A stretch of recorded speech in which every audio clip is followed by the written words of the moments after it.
Hello friends, welcome to my channel. मैं आज फिर से हाजिर हूँ। जैसा कि मैंने कल बोला था कि मैं डेली एक एक प्रश्न लेके आऊँगी आपके सामने। तो आज मैं आपको सॉल्व करा रही हूँ जून 2012 यूजीसी नेट जून 2012 इतिहास प्रश्न पत्र तीसरा। तो इसमें 75 क्वेश्चंस हैं और प्रत्येक क्वेश्चन 2 मार्क्स का है। सारे एमसीक्यूज हैं। और हम बता दें तो ये प्रश्न पत्र तीसरा है। इसका पहला प्रश्न ये है कि सूची 1 सूची 2 को मिलाना है हमें। सूची 1 में पुरातात्विक स्थल है और सूची 2 में उनकी पहचान करनी है कि ये कहाँ से संबंधित है। बागौर,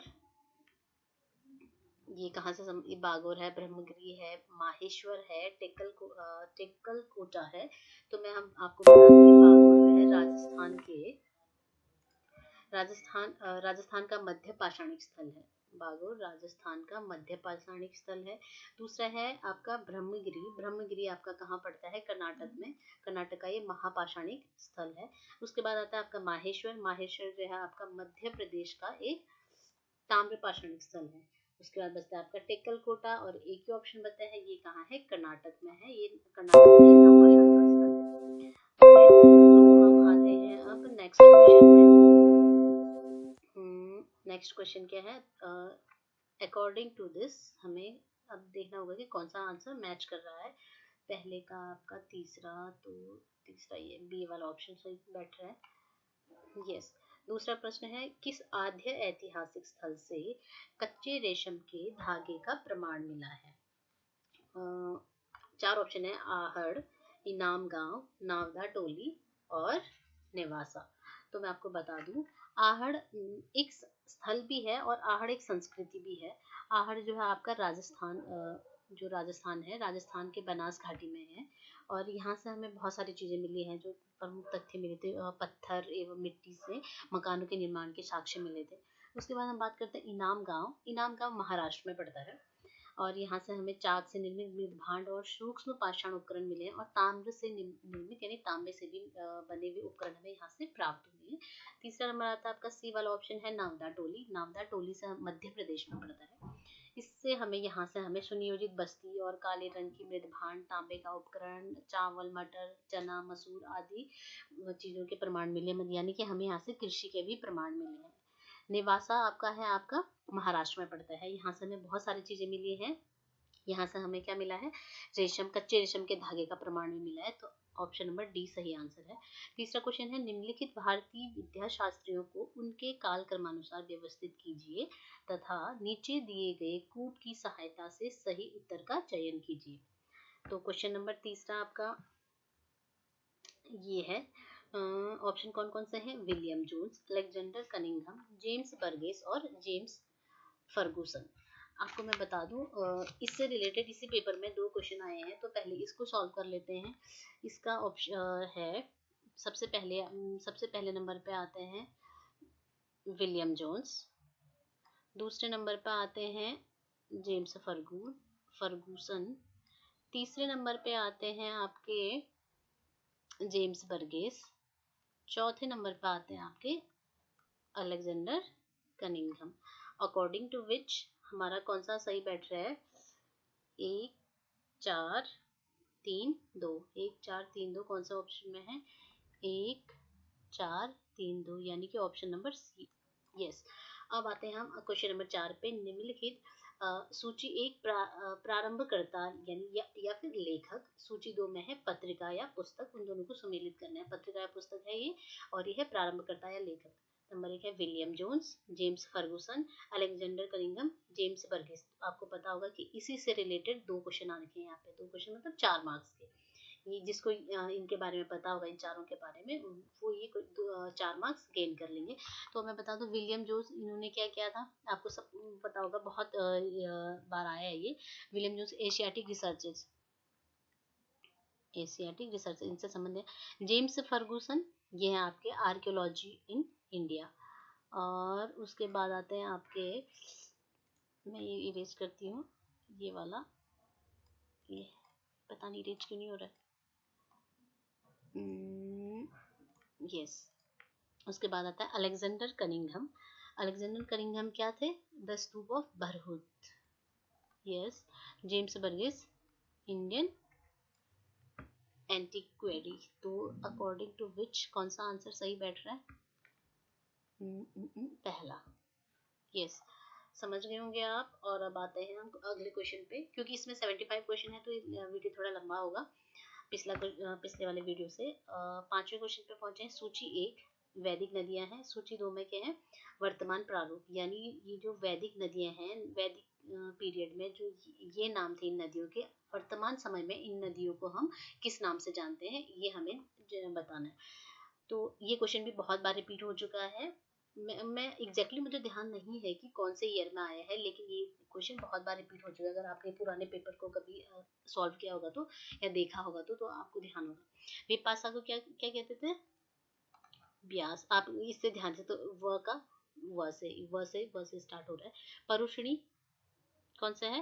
रावी। परुषणी में र आ रहा है, रावी, ऐसे याद कर सकते हैं हम। वितस्ता झेलम, ये आपको बहुत याद होगा, क्योंकि वितस्ता का युद्ध, झेलम का युद्ध, ये आपको बहुत फेमस युद्ध है। पोरस के साथ लड़ा था सिकंदर ने, तो ये आपको याद होगा। बहुत फेमस था। तो 326 ईसा पूर्व में हुआ था ये युद्ध। शतुद्री शतनज, से। तो आपको देखा होगा बहुत सारे इनके नाम मैच कर रहे हैं। शतुद्री स, विपाशा व, व्यास व, परुषणी में र आ रहा है, रावी, तो वितस्ता झेलम, ये आपको याद ही होगा। तो अकॉर्डिंग टू विच 3 2 1 4 किस में आ रहा है? 3 2 1 4, ऑप्शन नंबर ए सही आ रहा है।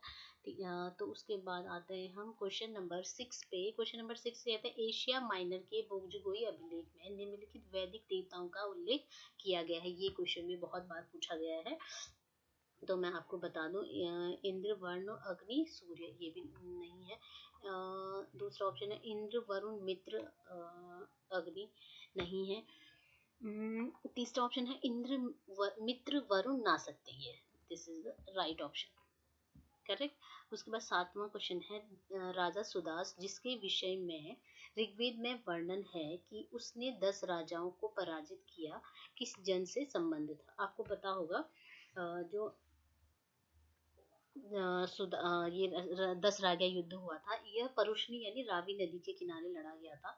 इस युद्ध में 10 राजाओं के साथ सुदास की लड़ाई हुई थी, युद्ध हुआ था, और इसमें सुदास विजयी हुआ था।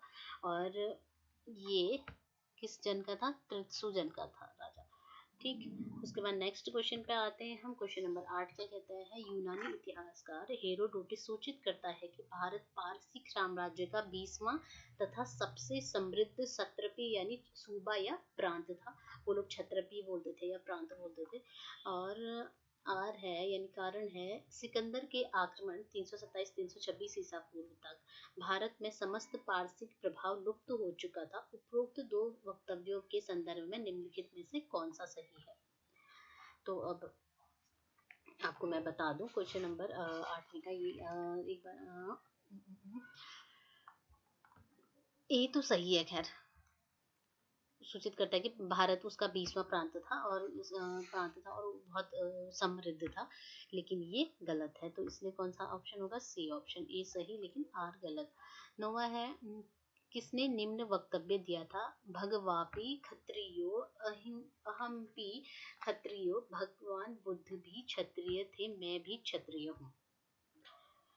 तो ये था ये आपको क्या बोलते हैं, भगवान जो बौद्ध विद्वान थे बुद्धघोष, उसकी टीका है सुमंगल विलासिनी एवं महापरिनिब्बाण सूत्र में ऐसा वर्णन मिलता है कि अजातशत्रु ने अपने आप को महात्मा बुद्ध के समान क्षत्रिय बताया था। तो इसका मैं भी क्षत्रिय हूँ और बुद्ध भी क्षत्रिय है, ये किसने कहा था? अजातशत्रु ने। आपको पता चल गया होगा बुद्धघोष की जो टीका है सुमंगल विलासिनी एवं महापरिनिब्बाण सूत्र, इसमें वर्णन मिलता है ऐसा। क्वेश्चन नंबर 10 क्या कहता है? निम्नलिखित में से किस संगम कवि ने नंद शासकों से संचित धन का उल्लेख किया है? संचित धन का उल्लेख किया था मामलूर ने। ये भी तमिल संगम काल के तमिल कवियों में से एक थे। उसके बाद आता है आपका 11वां क्वेश्चन क्या कहता है? सूची 1 में अधिकारी है, सूची 2 में विभाग है, दोनों को कूट को सम्मिलित करना है। अधिकारी और विभाग, सन्निधाता, समाहर्ता, पण्याध्यक्ष। तो ये रिपीट हो चुका है, ये क्वेश्चन बहुत बार आ चुका है। ये विभाग से रिलेटेड आप 4-5 है जो इनका आपको इम्पोर्टेंट है। मौर्य काल के, सल्तनत काल के, गुप्त वंश के, मुगल वंश के।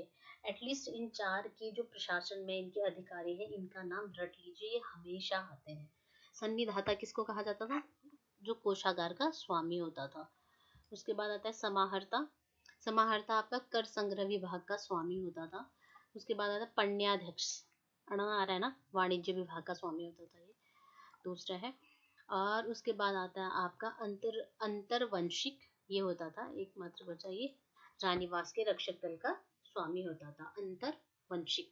ओके, तो अकॉर्डिंग टू दिस कौन सा ऑप्शन सही है? 4, पहले का चौथा, चौथे से ये दोनों स्टार्ट हो रहे हैं, फिर पहला, ये दोनों सेम है, फिर उसके बाद तीसरे का दूसरा, यानी ऑप्शन नंबर सी सही है। ऑप्शन नंबर सी सही है। क्वेश्चन नंबर 12 क्या कहता है? सूची 1 में शासक हैं, सूची 2 में संबंधित व्यक्ति हैं। तो इनके समय में आए थे इससे या फिर संबंधित व्यक्ति मैं आगे डिस्कस करूंगी।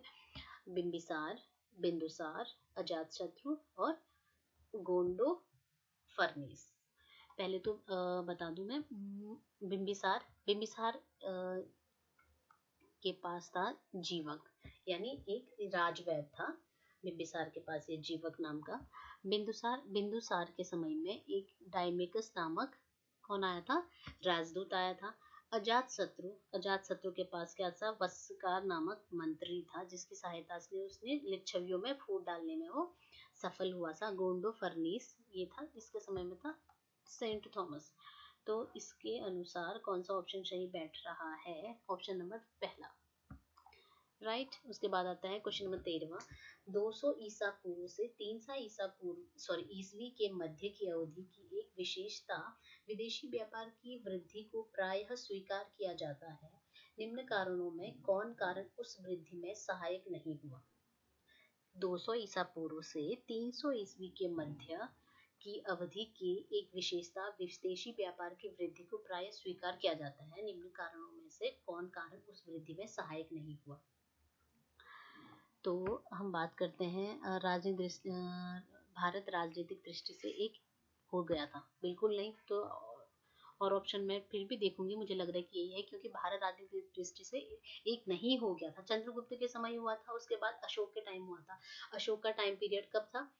269 बीसी से 269 बीसी, तो लेकिन ये तो 200 बीसी है। 269 बीसी से 244, उसके बाद 244 ईसा पूर्व। लेकिन 244 ईसा पूर्व के बाद 200 से 244 ईसा पूर्व के बीच 44 साल का गैप है। उस बीच में अशोक के जितने भी वो थे उत्तराधिकारी थे, वो जो अयोग्य थे, इसलिए उनका इतना बड़ा साम्राज्य बिखर गया। उसके बाद शुंग वंश आया और आए, हम इन बारे में डिटेल से तब बात करेंगे जब हम इसके बारे में पढ़ेंगे। तो उसके बाद दूसरा है, मौर्य शासकों ने विभिन्न सड़कों का निर्माण करके और समान प्रशासकीय व्यवस्था लागू करके व्यापार की उन्नति में सहायता दी थी। करेक्ट है ये। इंडो यूनानी शासकों ने पश्चिमी एशिया और भूमध्य सागरीय देशों में घनिष्ठ संपर्क स्थापित करने में सहयोग दिया था। करेक्ट। शक, पहलव एवं कुषाण शासकों ने मध्य एशिया के देशों से घनिष्ठ संपर्क स्थापित करने में सहयोग दिया था। ये भी सही है। तो इसका मतलब हमारा कौन सा ऑप्शन गलत है? ये ऑप्शन नंबर ए। उसके बाद हम अगले क्वेश्चन की ओर बढ़ते हैं। क्वेश्चन नंबर 14 क्या कहता है? सूची 1 में प्राचीन स्मारक है, सूची 2 में संबंध मुख्य विशेषता है, और इन दोनों को हमें सही उसके मैच करना है। सांची स्तूप, नालंदा, जुन्नर, एलोरा। और इसके ऑप्शंस क्या क्या हैं? एक में सबसे ऊंचा बौद्ध स्मारक, सबसे ऊंचा बौद्ध स्मारक तो नालंदा में है। हिंदू, बौद्ध एवं जैन धर्मों का प्रतिनिधित्व, ये तो एलोरा करता है। आपको पता होगा ना, वहाँ पे हिंदू, बौद्ध और जैन तीनों धर्मों से संबंधित वहाँ पे मंदिर है। उसके बाद आता है आपका सारिपुत्र एवं मौग्ध गल्यान के अस्थि अवशेष मुक्त, ये है सांची में। उसके बाद आता जुन्नर, वर्तुल विन्यास वाला चैत्य ग्रह, इसके अकॉर्डिंग ऑप्शन नंबर ए सही है। उसके बाद आता है क्वेश्चन नंबर 15 में आते हैं हम, शासक और उसके सिक्के पर प्रदर्शित आकृति। एक शासक हैं, उनके जो उन्होंने सिक्के चलाए थे, उन पर जो आकृति प्रदर्शित की गई थी, वो किसके सिक्के पर कौन सी थी? और ये सुमेलित नहीं है। को इनमें से बताने की कौन सुमेलित नहीं है। कुमारगुप्त, चक्रपुरुष नहीं, कनिष्क, अर्दोक्षो हाँ, अग्थोक्लेस, बलराम, क्षत्रप, राजुगुल, पल्लस नहीं, ये वाला गलत है और मैच और सारे सही है। 16वां क्वेश्चन है प्राचीन नगर और आधुनिक प्रतिनिधि, और ये आधुनिक प्रतिनिधि से सुमेलित कीजिए, मतलब आजकल उनके क्या नाम है। दशपुर, द्वार समुद्र, माध्यमिका, समापा। समापा तो जौगढ़ है, आपको पता होगा। यस, जो जो हमें पता चल रहा है, पहले हम उसको मैच कर लेते हैं। समापा। द्वार समुद्र, हलेबिड, और दसपुर, मंदसौर। अब बचा एक मध्यमिका, ये है नगरी। तो इसके अकॉर्डिंग कौन सा बच रहा है, 2 1 3 4, कौन सा है, 2 1 3 4, ऑप्शन नंबर ए सही है। उसके बाद हम आएंगे क्वेश्चन नंबर 17 पे। निम्नलिखित में से किसने धर्म महाराज की उपाधि धारण की थी, जिसका औचित्य उसके द्वारा अश्वमेध सहित अनेक वैदिक यज्ञों के संपादन करने से सिद्ध होता है। ऑप्शन है पुष्यमित्र, समुद्रगुप्त, सर्वतात, प्रवरसेन प्रथम। तो हम आपको बता दें, सातवाहन में आपको इसमें ऑप्शन है प्रवरसेन प्रथम। प्रवरसेन वाकाटक वंश का राजा था। वो बहुत ही महान शासक हुआ। वो उसने प्रवरसेन ने उसने धर्म महाराज की उपाधि धारण की थी। वाकाटकों में वो एकमात्र शासक था जिसने धर्म महाराज की उपाधि धारण की थी। और उसके बाद आता है हम तमिल कवियों के तीसरे संगम की पीठ कहाँ थी। ये क्वेश्चन हमेशा रिपीट होता है, ये क्वेश्चन बहुत बार आया हुआ है। तमिल संगम से ये क्वेश्चन आता है कि तमिल ये वाला संगम कौन सा हुआ था, प्रथम द्वितीय तृतीय संगम कहाँ हुआ था। ये क्वेश्चन हमेशा आते रहता है।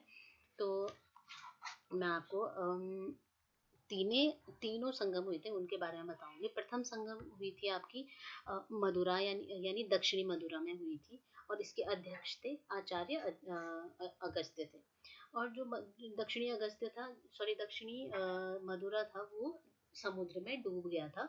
उसके बाद हुआ था द्वितीय संगम हुआ था आपका कपाटपुरम या लैव में हुआ था। इसके अध्यक्ष थे अगस्त्य ऋषि थे, लेकिन बाद में कुछ टाइम के बाद तोलकापियार बन गए थे, जो कि अगस्त्य ऋषि के बहुत अच्छे शिष्य थे। तृतीय हुआ था आपका उत्तरी मदुरई में हुआ था, जिसके अध्यक्ष थे नक्किरार या नक्किनार थे। तो मैं बता दूं, ये जितने भी तीनों संगम हुए थे, ये पांड्य शासकों ने कराया था। ये लगभग 100 ईस्वी से लेकर 250 ईस्वी तक इसका टाइम पीरियड माना जाता है। संगम हुआ था, जो आयोजित हुआ था, और तीनों को आपके पांड्य शासकों ने आयोजित करवाया था। तो हम इसका तमिल कवियों के तीसरे संगम कहाँ हुआ था, उत्तरी मदुरा यानी मदुरा में हुआ था। ओके, उसके बाद आता है आपका 19वां क्वेश्चन। क्या कहता है, शैलेंद्र नरेश श्री बालपुत्र द्वारा नालंदा में निर्मित एक विहार के लिए निम्नलिखित में से किस भारतीय शासक ने 5 गांव दान में दिए थे। मैं आपको फिर से बता दूं, ये क्वेश्चन बहुत बार रिपीट हो चुका है। ये भी क्वेश्चन बहुत बार रिपीट हो चुके हैं। शैलेंद्र नरेश, ये कौन था, देवपाल था। ये देवपाल था, पाल शासक था देवपाल।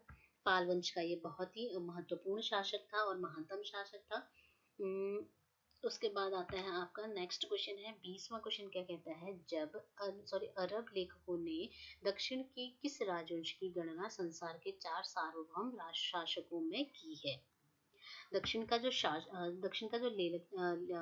में जो आया था एक बार, अरब का लेखक था अल मसूदी था।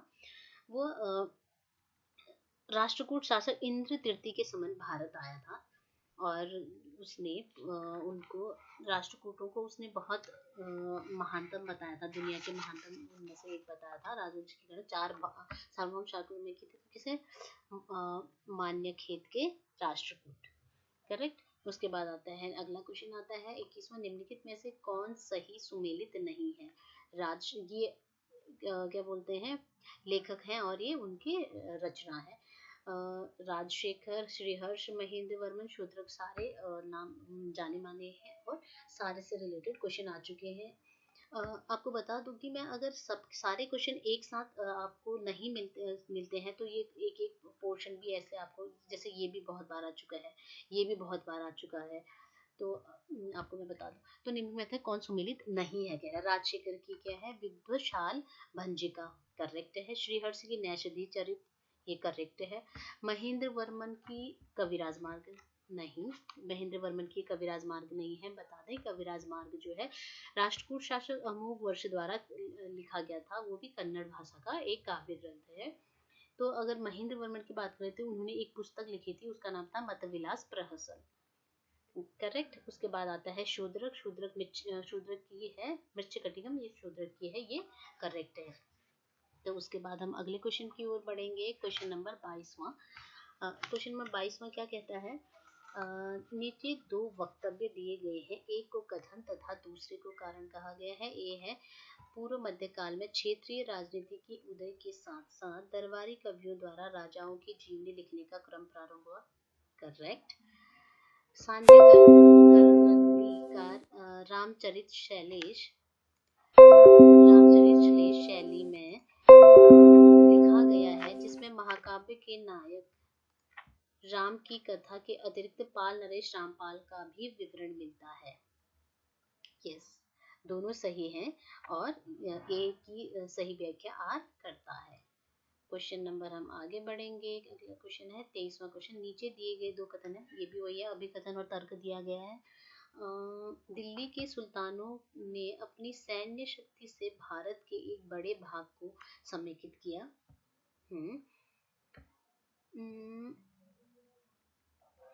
दूसरा है दिल्ली सल्तनत की मुख्य विशेषता यह थी कि उन्होंने इस्लाम और कुछ आदिवासी संबंध स्थापित करके सैनिक अभिजात वर्ग को अपनी सैनिक शक्ति के आधार पर बनाया। तो ये तो गलत है, आर सही है। क्वेश्चन नंबर 24वां क्या कहते हैं, तुर्कान ए चहलगामी का उल्लेख किसने सबसे पहले किया था। ये था किया था फुतुह उस सलातीन ने किया था, ये इसामी के में हुआ था, फुतुह उस सलातीन में इसामी की है ये। उसके बाद आता है हम इसामी की रचना है ये, और इसमें मैं आपको बता दूं तुर्कान ए चहलगामी जो था, इल्तुतमिश ने अपने जो विरोधी सरदारों को परास्त करने के लिए अपने वफादार गुलामों यानी अमीरों या सरदारों को एक टुकड़ी बनाई, जिनको तुर्कान ए चहलगामी कहा जाता है। इनकी संख्या कहा जाता है कि 40 थी, इसलिए इनको चालीसा भी कहा जाता है। उसके बाद आता है हम 25वां क्वेश्चन की ओर बढ़ते हैं। 25वां क्वेश्चन कहता है किस मंगोल सेनापति ने अलाउद्दीन खिलजी को हराया था। यस, अलाउद्दीन खिलजी बहुत फेमस था, आपने देखी होगी, पद्मावती भी देखी होगी, उससे संबंधित है। अलाउद्दीन खिलजी बहुत खूंखार था और बहुत काम भी किया उसने। तो अलाउद्दीन के समय कहा जाता है कि दिल्ली सल्तनत में सबसे ज्यादा मंगोल आक्रमण अलाउद्दीन खिलजी के समय में हुए थे। पहला आक्रमण हुआ था इसके समय में मंगोलों का 1296 में, फिर 1297 में, 1299 में, फिर 1303 में, फिर 1307 में, फिर 1308 में, यानी कितने बार, 6 बार उनका आक्रमण हुआ था। तो जो 1303 में जो आक्रमण हुआ था वो तर्गी ने करा था, मंगोल नेता का तब कौन था, तर्गी था। तो उसने क्या किया था, सीरी के किले को घेराबंदी कर लिया था और उसके बाद उसने दिल्ली के आसपास के क्षेत्र को लूटा, लेकिन उसके बाद वो वापस चला गया। और इसमें माना जाता है कि तर्गी ने जो किया था उस समय अलाउद्दीन खिलजी हार गया था। उसके बाद आता है 26वां, दीवान ए खालसा निम्नलिखित में से किस कार्य को देखने के लिए जिम्मेदार था। दीवान ए खालसा किस कार्य को देखने के लिए जिम्मेदार था। खालसा जो होती थी केंद्र के नियंत्रक, यानी जो राजा थे उसके नियंत्रण वाली भूमि होती थी, तो इसको था राज्य के सीधे नियंत्रण में आने वाली भूमि। ठीक हो गया। तो एक्चुअली में ये हुआ था कि सल्तनत काल में कृषि योग्य भूमि को कर के निर्धारण के लिए दो भागों में बांटा जाता था, एक खालसा और दूसरा एकता। खालसा को तो मैं हम बता ही चुके हैं कि ये सीधे राजा के नियंत्रण वाली भूमि होती थी। इससे जितना भी कर इकट्ठा होगा वो सीधे राजा के कोष में जाता था, राजकोष में जाता था। दूसरा था इक्ता। ये इक्ता था, राजा क्या करता था कि बहुत सारे अधिकारी होते थे, उनको वेतन के बदले इक्ता देता था, यानी जागीर देता था। उसको क्या कहा जाता था? इक्ता कहा जाता था। उसके बाद हम आते हैं क्वेश्चन नंबर 27 में। सूची 1 तथा सूची 2 को सम्मिलित कीजिए। निम्नलिखित की सही उत्तर का चयन कीजिए। नंबर 1 है मालगुजार, मुफ्ती, अंजुमन, खानजादा। तो हम बताते हैं मालगुजार। मालगुजार क्या होता था? भूमिधारक प्राथमिक जमींदार होता था। भूमिधारक प्राथमिक जमींदार होता था। मुफ्ती, मुफ्ती तो आपको पता ही होगा कि मुफ्ती कौन होता था? मुस्लिम विद्वान होता था, जो धार्मिक नियमों की विशेषज्ञ होते थे मुस्लिमों में। अंजुमन होता था, स्थानीय मुस्लिम संस्था होती थी अंजुमन। उसके बाद आता है खानजादा। ये तो यही हो गया खानजादा, रईजादा, खानजादा, आनुवंशिक मुस्लिम अभिजात। खानजादा आप इसे लगा सकते हैं, खानजादा। उसके बाद तो इसके अकॉर्डिंग आंसर नंबर कौन सा सही बैठ रहा है? 4 या पहला ऑप्शन सही है। उसके बाद आता है क्वेश्चन नंबर 28वें की ओर आते हैं। तो सूची 1 सूची 2 को मिलाना है यहाँ पे भी। हुंडी, दस्तक, सनद, ददनी, ये शब्द हैं, इनको यहाँ पे डिफाइन किया गया है। कौन किसको मैच करता है हम वो करेंगे। सबसे पहले तो आप ददनी देखो, जाना माना नाम लगे। ददनी क्या होती है? ददनी एक प्रथा थी जो क्या करते थे? प्राथमिक उत्पादों को अदा किया जाने वाला अग्रिम धन दिया जाता था, जिसको ददनी प्रथा, अंग्रेजों ने भी किया था ददनी प्रथा। उसके बाद आता है आपका दूसरा, आता है आपका हुंडी की बात करते हैं। तो हुंडी एक विनिमय पत्र होता था। दस्तक होता था। दस्तक कर के छूट के प्रायोजन के लिए यूरोपीय व्यापारियों द्वारा को जारी किया जाने वाला आज्ञा पत्र। आपको याद होगा दस्तक का दुरुपयोग करने के कारण बहुत बार ये बोलते हैं स्थानीय शासकों के साथ अंग्रेजों के, ये बोलते हैं, युद्ध हो जाते थे छोटे मोटे। और सनद क्या है? ये मुगल शाही आदेश होता था सनद। करेक्ट। इसके अनुसार आपका कौन सा ऑप्शन सही बैठता है? ऑप्शन नंबर सी सही है। उसके बाद आता है आपका क्वेश्चन नंबर 29। भारत की मुस्लिम वास्तुकला में 9 नोकदार मेहराबों का प्रयोग पहली बार कब किया गया? तो आपको बता दें, जो शाहजहां का काल था उसको क्या कहा जाता था? मुगल वास्तुकला का स्वर्ण युग कहा जाता था। और इसके टाइम पे संगमरमर का प्रयोग मतलब सबसे ज्यादा किया गया। संगमरमर का जो प्रयोग था वो चरमोत्कर्ष पर था अपने। उसकी जो शाहजहां के काल में जो में 9 नोकदार मेहराबों का प्रयोग करके दिल्ली के लाल किले में दीवान खास का भी निर्माण किया गया है। तो शाहजहां के भवनों में 9 नोकदार मेहराबों का प्रयोग पहली बार शाहजहां के भवनों में किया गया। उसके बाद आता है निम्नलिखित में से किसने भारत के प्रथम अफगान साम्राज्य के संबंध में यह टिप्पणी की थी कि भारत में संवैधानिक राजतंत्र स्थापित करने का संयोग था, लेकिन अफगान अभिजात वर्ग में व्याप्त असंतोष के कारण यह संयोग टल गया। ये किसने कहा है? ये कहा है आपका आरपी त्रिपाठी जी ने कहा है, इतिहासकार हैं ये। 31वां क्वेश्चन क्या कहते हैं? अलाउद्दीन खिलजी के संबंध में निम्नलिखित में से कौन सा कथन सही नहीं है? तो पहला है उसने दीवान ए कोही नामक विभाग की स्थापना की। बिल्कुल भी नहीं, ये सही नहीं है। दीवान ए कोही विभाग की स्थापना किसने? मोहम्मद बिन तुगलक ने की थी। तो पहला ही ऑप्शन हमें मिला, हम करेक्ट हुए। अगले ऑप्शन भी देख लेते हैं। वैसे जियाउद्दीन बर्नी ने अलाउद्दीन की कराधान नीति की आलोचना की थी, करेक्ट है ये। कोतवाल मलिक फखरुद्दीन उसका वफादार था, करेक्ट है। उसके पुत्र कुतुबुद्दीन मुबारक खिलजी ने अपने आप को खलीफा घोषित किया था, ये भी करेक्ट है। इसलिए कौन सा असत्य है? ये वाला। दीवाने कोही नामक विभाग की स्थापना अपने किसने की थी? मोहम्मद बिन तुगलक ने की थी। ये कृषि से संबंधित विभाग हुआ करता था। अब हम आते हैं 32वें क्वेश्चन पे। समकालीन इतिहासकारों के साथ द्वारा किस मुगल सम्राट को मुजद्दिद की उपाधि दी गई थी? ये मुजद्दिद की उपाधि दी थी शाहजहां को। उसके बाद आता है आपका सूची 1 को सूची 2 से सुमेलित कीजिए। सूची 1 को सूची 2 से सुमेलित करना है। सूची में ये है, उसके उन्होंने कौन सा मत प्रतिपादित किया था? रामानुज, चैतन्य, वल्लभाचार्य और नानक। रामानुज ने किया था विशिष्टाद्वैतवाद दर्शन का प्रतिपादन किया था। चैतन्य ने किया था गौड़ीय वैष्णव धर्म। वल्लभाचार्य ने पुष्टि मार्ग का किया था और नानक ने निर्गुण भक्ति का किया था। इसके अकॉर्डिंग कौन सा आंसर सही है? Answer number D. तो 34वां क्वेश्चन क्या कहता है? सूची 1 सूची 2 को भी यहाँ भी मिलाना है। ये बहुत सारे संप्रदाय हैं, 4 संप्रदाय हैं और उनका कौन नेतृत्व करता था? तो कादरिया संप्रदाय, नक्शबंदिया संप्रदाय, फिरदौसी संप्रदाय और शत्तारी संप्रदाय। तो कादरी संप्रदाय का कौन करता था प्रतिनिधित्व? शाह नयामतुल्लाह। तो ऑप्शन नंबर ये चौथे में जाएगा। नक्शबंदिया का कौन करता था? ख्वाजा बकी बिल्ला। उसका फिरदौसी का कौन करता था? शेख बदरुद्दीन समरकंदी। और सत्तारी संप्रदाय का कौन? शाह अब्दुल्ला। और इसके अकॉर्डिंग ऑप्शन नंबर कौन सा है? सी। तो अब आया आपका क्वेश्चन नंबर, हम 35 में पहुंचे। यहाँ पे भी हमें सूची 1 सूची 2 को ही सुमेलित करना है। तो सूची में क्या है? मसंद, सहजदारी, सरदेशमुखी, दल खालसा, ये शब्द हैं और इनकी व्याख्या है यहाँ पे कौन सा किससे मैच करता है। मसंद तो होता था सिख गुरु का सहायक होता था, ये है। सहजदारी होता था गैर खालसा सिख होता था। उसके बाद आता है आपका सरदेशमुखी। सरदेशमुखी होता था आपका मराठा राजस्व की मांग के लिए प्रयुक्त शब्द था एक। दल खालसा सिख धार्मिक संगठन। तो सब एक दूसरे से मैच करते हैं। Option number A. 36वां क्वेश्चन क्या कहते हैं? दिल्ली के सुल्तानों के शासन काल में दिल्ली की में बनाए गए खान जहां तेलंगानी के मकबरे में क्या नई शैलीगत विशेषता पाई जाती है? 36वां क्वेश्चन, इसका आंसर है योजना में अष्टभुजीय।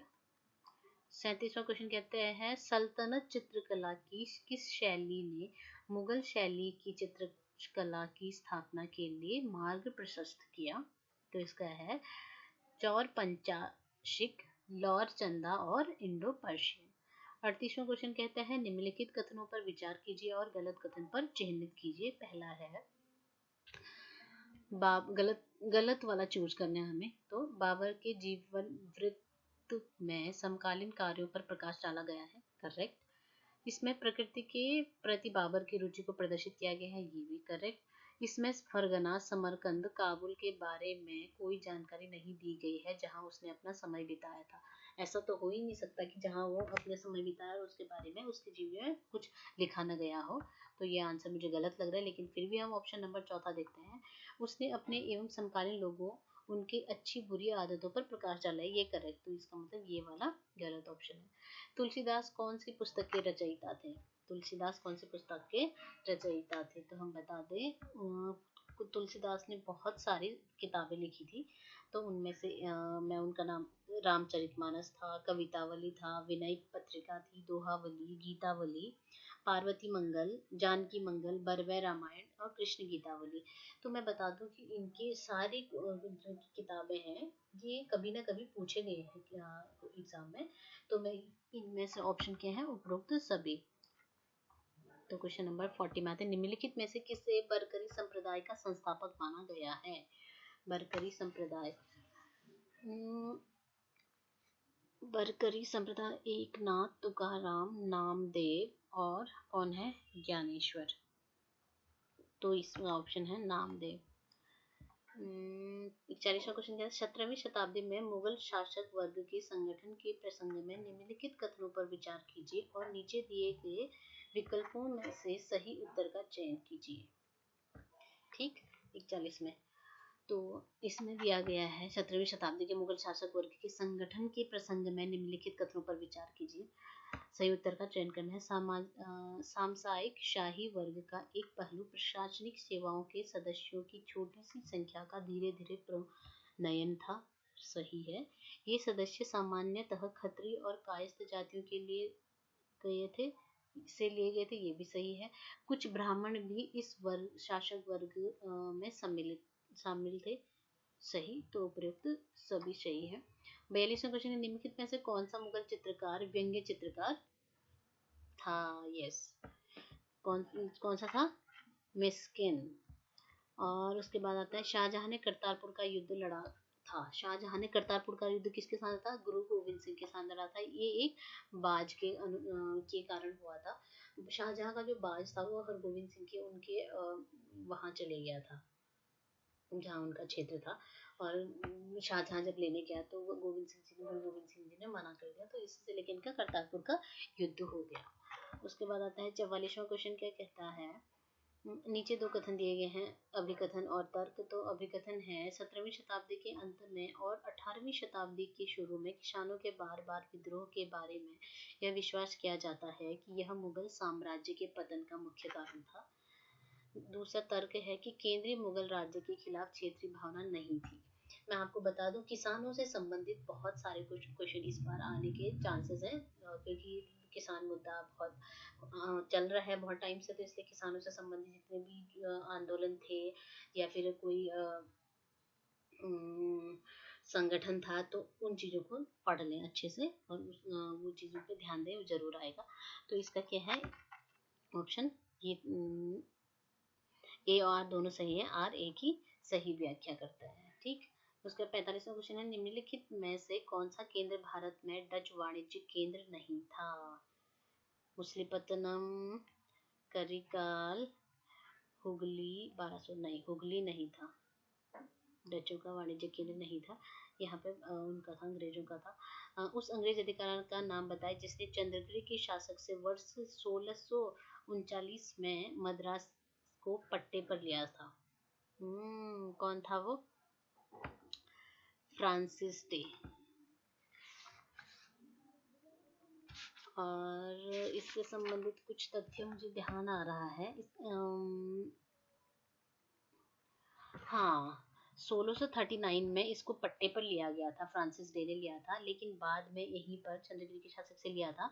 बाद में यहीं पर फोर्ट सेंट जॉर्ज नामक किले की स्थापना की गई थी। और यहाँ यही ब्रिटिश ईस्ट इंडिया कंपनी का एक यहाँ पे एक वो बन गया था, यहाँ पे कोरोमंडल तट पे यहाँ पे क्या बन गया था, इनका मुख्यालय बन गया था। तो 47वां क्वेश्चन क्या है? यस, ये क्वेश्चन ये है। ये क्वेश्चन आप लोगों को युद्ध का डेट और युद्ध का टाइम, सन और क्या बोलते हैं इसके बाद जो संधि हुई थी वो याद रखना है, इनसे संबंधित। और आपको बहुत सारे क्वेश्चन बनते हैं इससे। कर्नाटक का द्वितीय युद्ध, तृतीय आंग्ल मैसूर युद्ध, द्वितीय आंग्ल मराठा युद्ध, तृतीय कर्नाटक युद्ध। ठीक, तो द्वितीय कर्नाटक युद्ध पहले तो बता दूं कि 1749 से लेकर 1754 तक हुआ था। और इस ये आपकी हुई थी 17 ये हुई थी आपकी एक्सलर चैपल की संधि के साथ समाप्त हुई थी। उसके बाद आता है तृतीय आंग्ल मैसूर युद्ध। तृतीय आंग्ल मैसूर युद्ध 1790 से लेकर 1792 के बीच हुई थी, और ये हुई थी आपकी श्रीरंगपट्टनम की संधि के साथ समाप्त हुई थी। उसके बाद आता है द्वितीय आंग्ल मराठा युद्ध। द्वितीय आंग्ल मराठा युद्ध 1803 से 1806 के मध्य हुआ था। इसी में क्या हुआ था, बाजीराव द्वितीय ने भाकर बेसिन में शरण ली थी अंग्रेजों से। फिर अंग्रेजों के उसमें चले गए थे, ये शिविर में चले गए थे, और वहीं उन्होंने बेसिन की संधि कर दी। और तो ये हुआ था द्वितीय आंग्ल मराठा बेसिन की संधि। यस, उसके बाद है तृतीय कर्नाटका युद्ध। तृतीय कर्नाटका युद्ध हुआ था 1758 से लेकर 1758 से लेकर 1763 तक हुआ था, और यह हुआ था आपका पेरिस की संधि के साथ समाप्त हुआ था। ठीक, तो इसके अकॉर्डिंग ऑप्शन नंबर डी सही है। उसके बाद आता है क्वेश्चन नंबर 48, क्या कहते हैं? निम्नलिखित में से कौन सा प्रावधान सहायक संधि का भाग नहीं है? पहले तो ये बता दूं, सहायक संधि आपका लॉर्ड वेलेस्ली ने शुरू की थी, और इसके अनुसार क्या क्या इसके प्रावधान नहीं थे। तो राज्यों को अंग्रेज जनरल के कमान में अंग्रेज बल रखना होता था, ये भी सही है। राज्य को अन्य राज्य के साथ युद्ध करने या शांति करने के लिए कंपनी की पूर्व अनुमति लेनी पड़ती थी, यस लेनी पड़ती थी, ये भी सही है।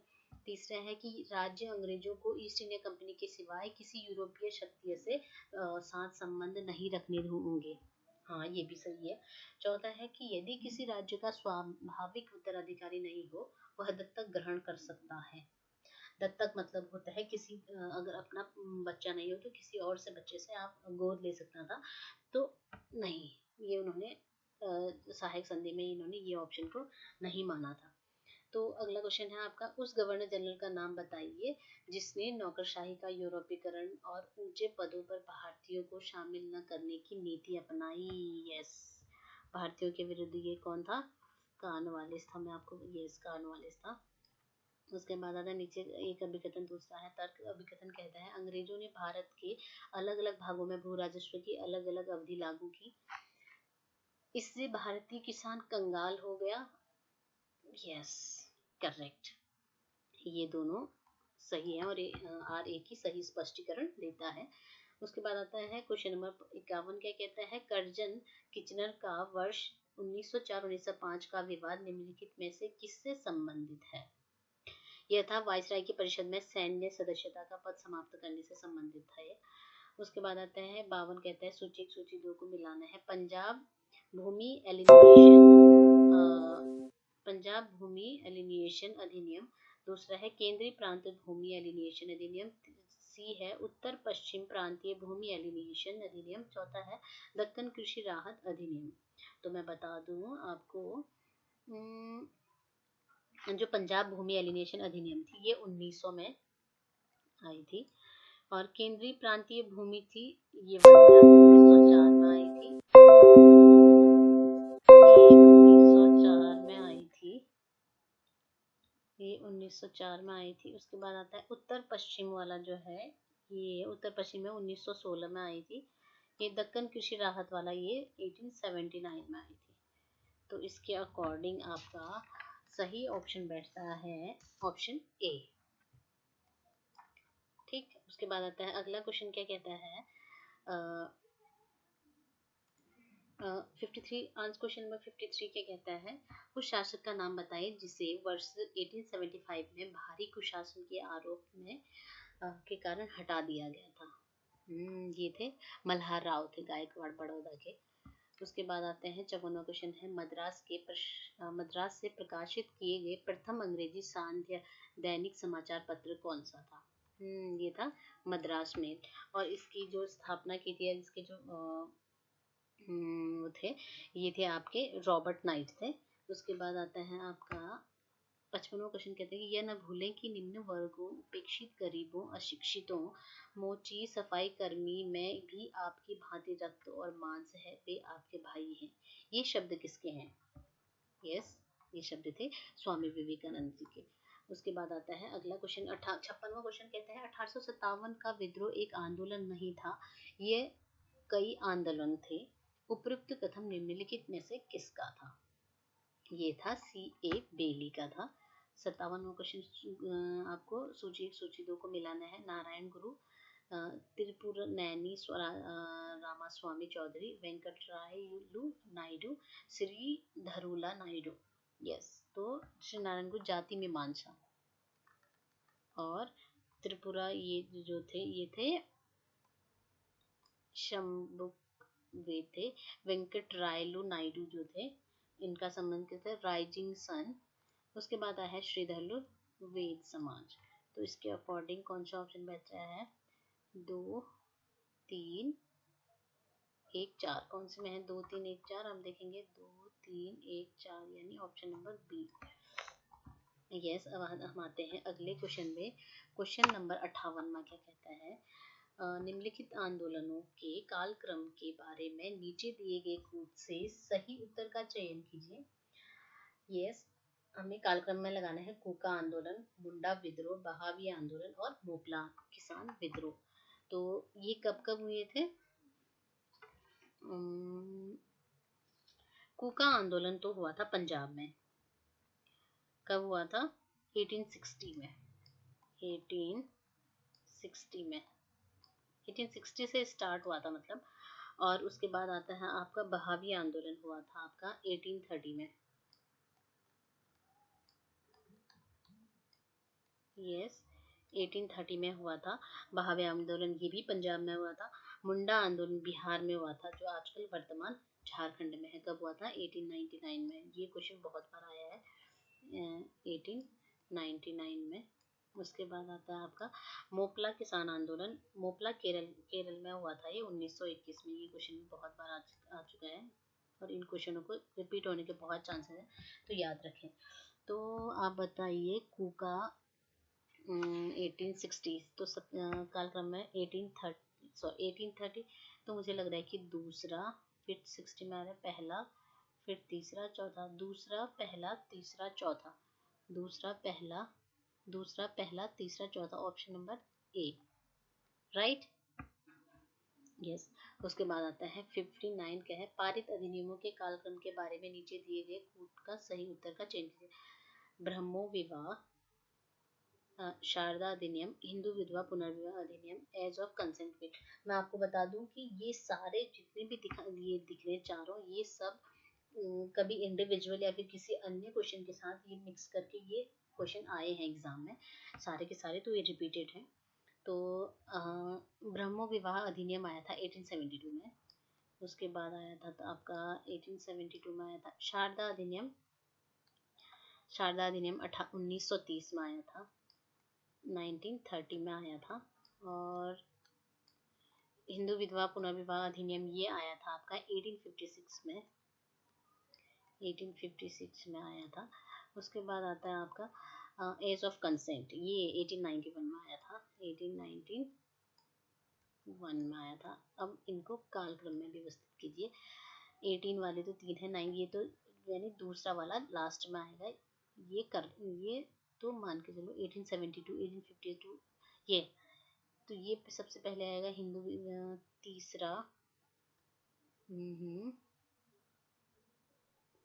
सुनो, तीसरे से 2 स्टार्ट हो रहे हैं, तीसरा, एंड देन उसके बाद पहला, यस, उसमें भी स्टार्ट हो रहा है पहला 1872। उसके बाद 1891 चौथा, मतलब कि ये है, फिर दूसरा, यानी कि ऑप्शन नंबर डी सही है। ओके, तो 60 क्वेश्चन कहते हैं निम्नलिखित में से कौन सा कांग्रेसी नेता भारतीय राष्ट्रीय कांग्रेस के किसी भी अधिवेशन का सभापति नहीं रहा। बाल गंगाधर तिलक, वो कभी भी किसी भी अधिवेशन की अध्यक्षता नहीं की उन्होंने। 61 क्वेश्चन कहते हैं निम्नलिखित स्थानों में से वर्ष 1906 में किस स्थान पर प्रथम स्वदेशी डकैती या लूट हुई थी। तो हुई थी रंगापुर। उसके बाद आता है आपका अगला क्वेश्चन, कहता है 62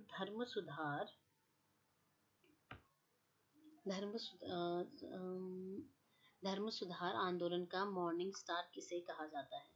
धर्म सुधार आंदोलन का मॉर्निंग स्टार किसे कहा जाता है। तो धर्म सुधार आंदोलन का मॉर्निंग ये कहा जाता था, ऑप्शन देखते हैं।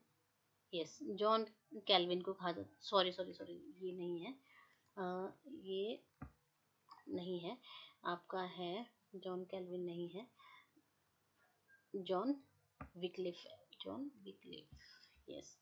उसके बाद आता है आपका अगला क्वेश्चन, कोल्ड वॉर शब्द का सर्वप्रथम प्रयोग विंस्टन चर्चिल ने किया था, ये जर्नलिस्ट है ये। और 64वां क्वेश्चन क्या कहता है, शुद्ध रक्त आर्य सिद्धांत निम्नलिखित में से किससे संबंधित है। ये नाजीवाद से संबंधित है। पैसे 1990 में 26 वर्ष बाद जेल से रिहा होने के समय अफ्रीकन नेशनल कांग्रेस के नेल्सन मंडेला किस पद पर थे। यस, ये उस समय थे वाइस प्रेसिडेंट के पद पर थे। मार्शल योजना क्या थी। मार्शल योजना क्या थी, एक साम्यवाद को नियंत्रित करने के लिए अमेरिका का आर्थिक पैकेज। वेवल योजना का ठोस परिणाम क्या था। एक्चुअली वेवल जो थे, जब वेवल योजना आई थी उस समय क्या हुआ था भारत में, ये लॉर्ड वेवल यहाँ के वॉइस राय थे, जो वॉइस वेवल थे, उन्होंने क्या किया, भारत में जो व्याप्त गतिरोध को दूर करने के लिए उन्होंने 1945 में इंग्लैंड गए वो, और उन्हें वहाँ के ब्रिटिश प्रधानमंत्री थे, उस समय प्रधानमंत्री थे ब्रिटिश चर्चिल थे, और एवं भारत की उस समय भारत मंत्री थे एमरी थे, उनसे भारत के बारे में उन्होंने बातें की, सलाह मशवरा लिया। तब उसके बाद वो भारत आए, उसके बाद उन्होंने एक वेवल योजना रखी थी और उसके बहुत सारे प्रावधान थे।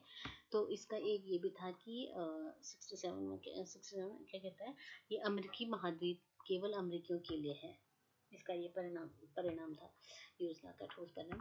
68 कहता है भर्ती और चयन की विधि के मुद्दे पर विचार करने के लिए वर्ष 1974 में संघ लोक सेवा आयोग द्वारा निम्नलिखित में से कौन सी समिति नियुक्ति की गई थी। ये है DS कोठारी 1974।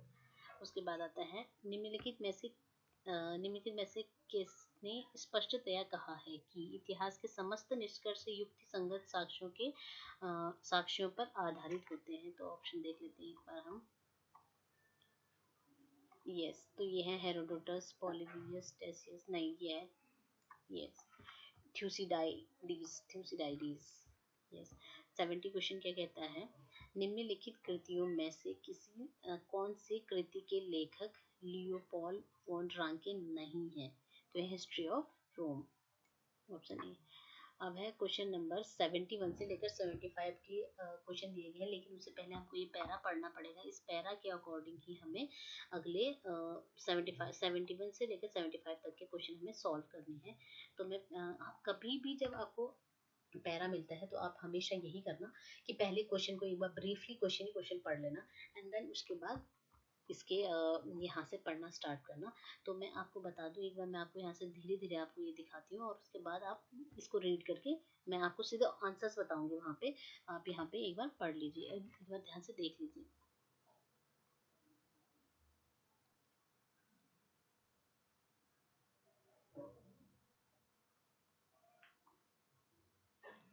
यस, तो क्वेश्चन नंबर क्या बोलते हैं 71 का ऑप्शन क्वेश्चन नंबर क्या है, EH कार का कार्य कारण संबंध के विषय में क्या विचार है। इसका पहला आंसर है। उसके बाद दूसरा क्वेश्चन है, उत्तर आधुनिकतावाद ऐतिहासिक कारणता के संबंध में क्या विचार रखते हैं। यह है इस संबंध में अनेक विचारधाराएं हैं। उसके बाद 73 क्वेश्चन क्या कहता है, उत्तर आधुनिकतावादियों में समय की विचारधारा कौन सी नहीं है। उनकी है समय के तथ्य पर विद्वानों के विचार नहीं किया है। 74 क्वेश्चन के निम्नलिखित में से किसने यह लिखा है कि कार्य कारण संबंध इतिहास के लिए बाधक है। इसका आंसर है थियोडोर जेल्डिन। 75 क्वेश्चन है, निम्नलिखित में से किसने कहा है कि समय के संबंध में वर्णनात्मक इतिहास लेखन एक कमजोर नींव पर भवन निर्माण करने के समान है। तो ये कहा था आपका anchor Smith. Thank you guys, आप मैंने ये कर दिया है। अब आप इसको देखें, पढ़ें और उसके बाद कोई अगर आपको क्वेरीज है, कोई दिक्कत है तो आप कमेंट करें और कल मिलते हैं आपके साथ एक अगले पेपर के साथ। थैंक यू गाइस, स्वस्थ रहे, मस्त रहे और पढ़ाई करें।